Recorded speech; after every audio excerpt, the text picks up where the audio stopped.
Everything that comes within your range of consciousness will take on the nature and character of that consciousness. Your own life is not only affected by what gets past the door of your consciousness, but the life of everyone who has brought himself to your consciousness is affected.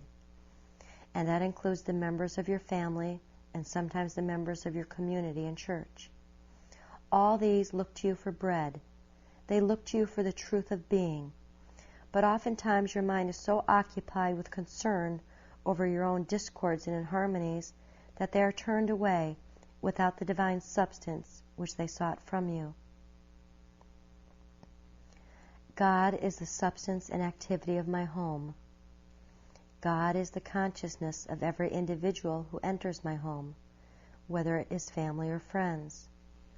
Nothing enters my home to contaminate or violate its sanctity, because God is my only home. As long as my home appears on earth as a material structure, it will express the harmony of God. Those in that home will either reflect that harmony or they will be removed, because nothing unlike God can remain in my home, my temple, my being, my body. Anything of a discordant nature that would enter or might temporarily be permitted to enter will be removed in its time, and in such a way that it will injure no one, but be a blessing to everyone involved. Since God is my consciousness, nothing can enter that consciousness that defileth or maketh a lie. And even if I, in my ignorance or human softness, permit something to enter which has no place there, it will not long remain. The consciousness of truth and life, which I am, will heal it or remove it. I am willing that everybody and everything that enters my consciousness shall either be healed or removed. I dare not cling to anyone and say, with all your faults, I still need you and want you. I take my stand with God, and if necessary, leave father, mother, brother, sister, husband or wife, in order to dwell in the secret place of the Most High. Clinging to that which you know is not right just because of human emotion very often does much to impede your spiritual demonstration. Each one must rely upon inner guidance to determine when to let go of human ties and when not to let go. I and my Father are one.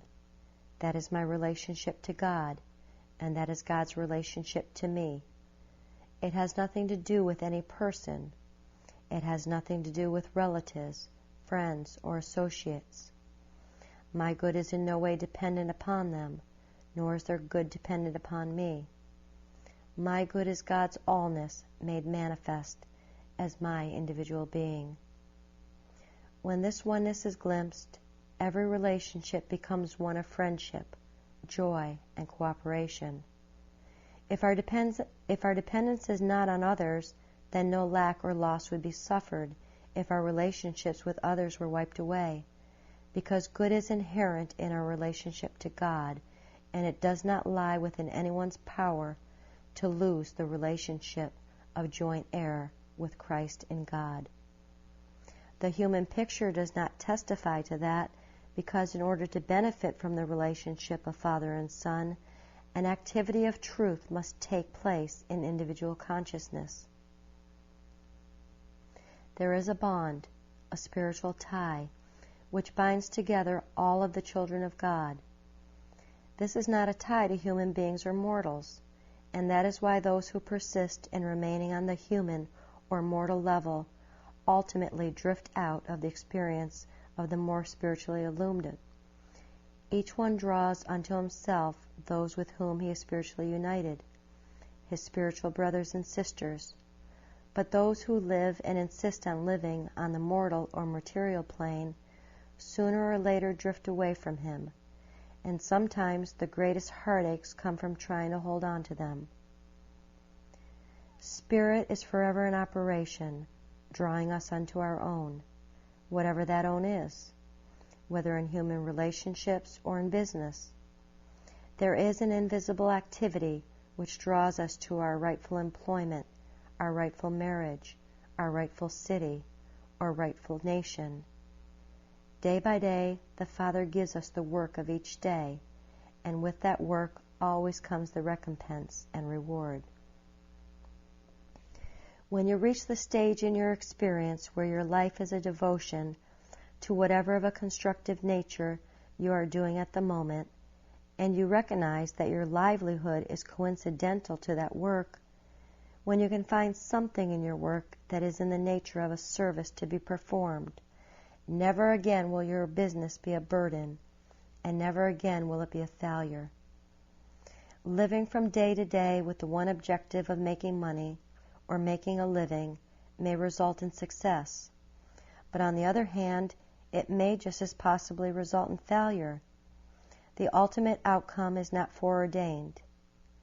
But when you have found something into which you can put your heart and soul into, something which you can pour out some measure of service, even if in the beginning is the most menial of labors, if you can find that the doing of your work is of some service to somebody, it will lead you on to higher forms of activity. If your consciousness is filled with service and cooperation, then your activity, regardless of its nature, will express the service and cooperation in your consciousness, and it will be a steadily expanding and unfolding activity. The infinity which is God constitutes the infinity of my being. It is not that I of my own self am infinite, it is because there is only one infinity, and that is God. And since God is my individual being embraces infinity. In that infinity, all is included. Nothing can be added to me, and nothing can be taken away. What could hinder you from experiencing that infinity? Only the attempt to get something, to desire something, or to believe that you have earned or are deserving of something. Close your eyes, fill yourself full of God, and then be the beholder, and see what miraculous things God does through you, although not always according to your expectation, or not always at the time that you think they should be done. There is a spiritual demonstration for every child of God, and you are that child of God, if so be that the Spirit of God dwell in you. When a person seeks to reach a predetermined goal, such as an opportunity to go into some particular business or to change from one position to another, he holds himself on the wheel of human existence rather than opening himself to live by divine grace. It may be that divine grace will provide a way so that he will not be in bondage to an established pattern of life, but be lifted into some new and heretofore unthought of activity.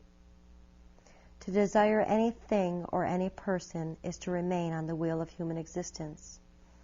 What you really should want, and all you can legitimately try to demonstrate, is a greater awareness of the Christ. If you had the realization of God's presence, you would have infinite good. But when you seek a demonstration of something other than the presence of God, you are merely trying to demonstrate limitation, and you will succeed in doing just that. If, however, you are living these principles, you will realize the infinite nature of life. Then you are not under the law. You are then under grace, a way of life without limit.